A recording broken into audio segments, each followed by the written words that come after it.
প্রতি বছরের মতো এবছরেও বঙ্গীয় সঙ্গীত পরিষদের যারা ফর্ম ফিল আপ করেছো প্রতি বছরের ন্যায় ঠিক এবছরেও 2024-এ তোমাদের পরীক্ষা জুন মাসের 23 তারিখ রবিবার পড়েছে। এখনও হাতে অনেকটা সময় আছে, তার জন্য আগে থেকেই বলে দিচ্ছি তোমাদের এক্সামের বিষয়ে বলবো। আর অ্যাডমিট এসে গেছে তোমাদের প্রত্যেকের, সেইটা কারণ তোমরা যে পুজোর সময় বা পুজোর পরে যে রেজাল্ট আসে প্রতি বছরের মতো তোমরা ফর্ম ফিল আপ করো, আবার 6 মাস পরে যে পরীক্ষা হয় আবার পুজোর সময় আবার ফর্ম আসবে, রেজাল্ট বেরোবে, সেটা 6 মাস অন্তর অন্তর। এবং জুন মাসে এবারে পড়েছে 23 তারিখ রবিবার। যারা আদ্য মধ্য পূর্ণ এবং ফার্স্ট ইয়ার পর্যন্ত তোমরা সকালে 9টার সময় পরীক্ষা দেবে। যারা সেকেন্ড ইয়ার থেকে 5th ইয়ার 6th ইয়ার আছো তারা দুপুর 2টোর সময় পরীক্ষা দেবে। তোমাদের বিষয় বলে দেব, আর অ্যাডমিট আমি রেখে দিচ্ছি, পরে দিয়ে দেবো। তোমাদের বিষয় আদ্য মধ্য এবং পূর্ণ। তোমাদের টপিক হচ্ছে যা খুশি, মানে তোমরা মন থেকে যা খুশি আঁকতে পারো, মানে any topic as you like. সেই জন্য তোমাদেরকে ফুল, ফল, পাতা, জাহাজ, বাড়ি, হাতি, ঘোড়া, গ্রামের সিনারি, মানুষ যাই আঁকবে একটা ফুল পেজে বড় করে আঁকবে, সুন্দর করে রং করবে।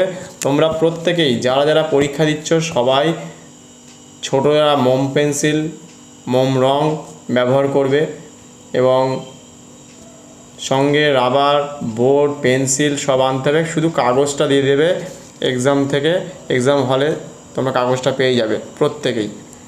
আর বড়রা প্রত্যেকেই জল রং, তুলি, রং, প্যালেট,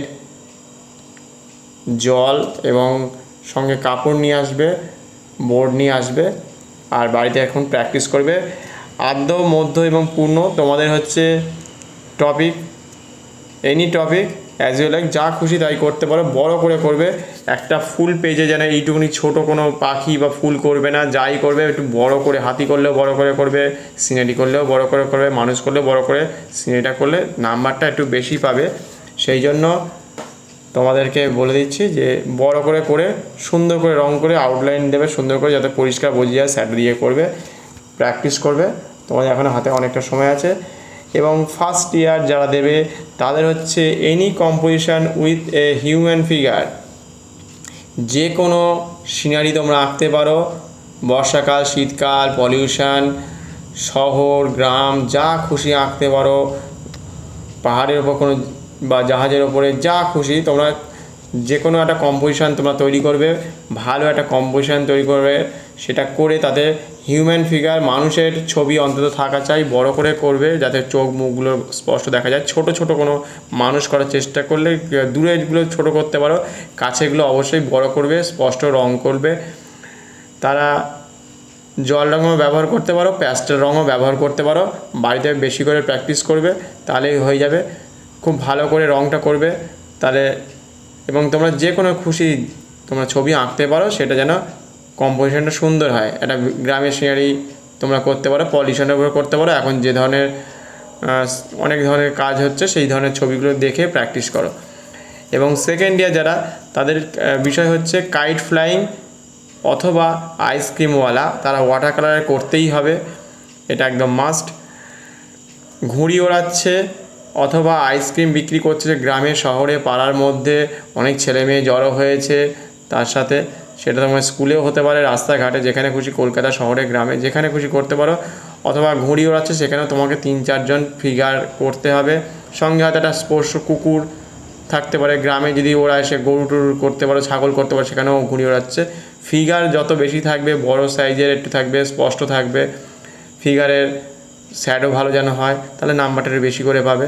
সঙ্গে 3-4 জন বা 5 জন মিলে গরু, ছাগল এবং মানুষের ছবি থাকলে বেশি করে নাম্বারটা দেয়। সেই জন্য এখন থেকে বেশি করে প্র্যাকটিস করবে। সেকেন্ড ইয়ার বলে দিয়েছি, এবার থার্ড ইয়ার হচ্ছে তাদের বিষয় ফিশিং অথবা স্কুল স্টুডেন্ট, মাছ ধরছে অথবা স্কুলে যাচ্ছে, বাসে উঠছে বা বাড়ি থেকে ফিরছে, সেরকম হতে পারে। 3-4 জন বা 5 জন বা স্কুলে হয়তো পড়ছে সেটাও করতে পারো। স্কুলের বিষয় নিয়ে অনেক তোমরা প্র্যাকটিস করবে।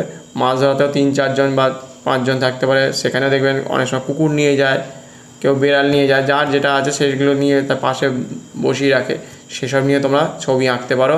গ্রামেরও হতে পারে, শহরেরও হতে পারে, ফিশিং স্কুলও তাই হতে পারে, ওয়াটার কালার করবে।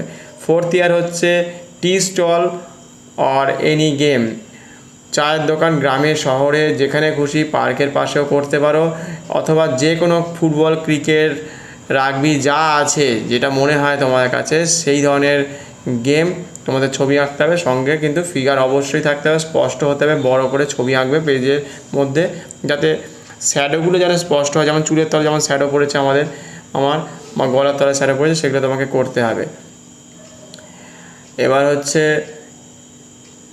5th ইয়ার হচ্ছে এনি ফেস্টিভ্যাল অর শপিং, যে কোনো উৎসব, দুর্গাপুজো হতে পারে, তোমার আরও বিভিন্ন রকম উৎসব আছে, তোমার শীতকালের উপর কোনো উৎসব হতে পারে, পিঠে পুলি হতে পারে, বা কালী পুজো হতে পারে, দোল হতে পারে, অনেক কিছু উৎসব সারা বছর ধরে হয়, তার উপরে তোমাকে ছবি করতে হবে। অথবা শপিং করছে মানুষ, জামা কাপড় কিনছে, বই কিনছে বা বাজার করছে, সেই ধরনের তার ওয়াটার কালার ফিগার কিন্তু 3টে 4টে বা 6টা বা 10-12টাও থাকতে পারে, যত থাকবে ততই ভালো। তাদের সেকেন্ড পেপার স্টিল লাইফ থাকবে, স্টিল লাইফ তোমাদের প্র্যাকটিস করতে হবে। আর 6th ইয়ার হচ্ছে river side with a human figure or any indoor game, তোমার নদীর পাশে যে মানুষ আছে সেইটা নিয়ে তোমাকে ছবি আঁকতে হবে, অথবা ঘরের মধ্যে লুডো বা ক্যারাম খেলছে সেই ধরনের, তার ওপর বা দাবা খেলছে, চেস, সেটার উপর ছবি আঁকতে পারো। আরও যদি তোমার মনে হয় সেই ধরনের তোমাদের কনসেপ্ট ভেবে সেই ধরনের একটা কম্পোজিশন তৈরি করতে হবে। এবং সেকেন্ড পেপার স্টিল লাইফ থাকছে 5th ইয়ার এবং 6th ইয়ারদের জন্য, সাবজেক্ট হচ্ছে স্টিল লাইফ থাকছে, সেটা তোমাদেরকে পেন্সিল স্কেচ অথবা ওয়াটার কালারের উপর প্র্যাকটিস করতে হবে। পেন্সিল স্কেচটাই বেশি ভালো।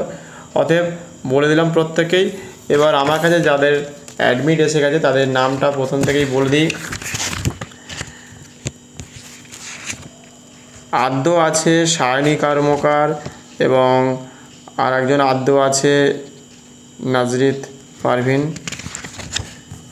তারপরে মধ্য আছে তৃষান ভর, আচ্ছা সৌম্য ঘোষ মধ্য আছে, মধ্য আর একজন আছে আরাত্রিকা পাল, মধ্য আদ্রিকা সেন আছে মধ্যতে, এবং কৃষ্ণেন্দু দাস সে পূর্ণতে আছে, কৃষ্ণেন্দু দাসের পূর্ণ। মিলন অম্লান ঘোষ আছে, সে 1st ইয়ার আছে, তোমাদের বিষয়টা তো বলেই দিয়েছি। 1st ইয়ার হচ্ছে any composition with human figure, Amlan Ghosh 1st ইয়ার আছে। আর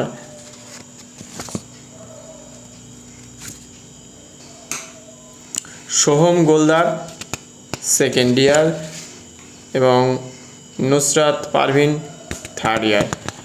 এই তোমাদেরকে বলে দিলাম, অ্যাডমিট আমার কাছে আছে, তোমরা পেয়ে যাবে। এখানেই শেষ করলাম। তোমার বাড়িতে বেশি করে প্র্যাকটিস করো, সাবজেক্টগুলো তো সব বলেই দিয়েছি, বাড়িতে বেশি করে এবার তোমাদের প্র্যাকটিস করতে হবে। পরীক্ষা হলে তোমরা চলে আসবে প্রত্যেকেই, তার আগে তোমরা বেশি করে প্র্যাকটিস করবে। এখানেই শেষ করছি। পরে আবার কোনো কিছু হলে আমি অবশ্যই জানিয়ে দেবো, যদি নতুন কোনো আপডেট আসে, এবং প্রতি বছরে নয় এবছরে আমি তোমাদের জানিয়ে দিলাম প্রথম থেকে। শেষ করছি।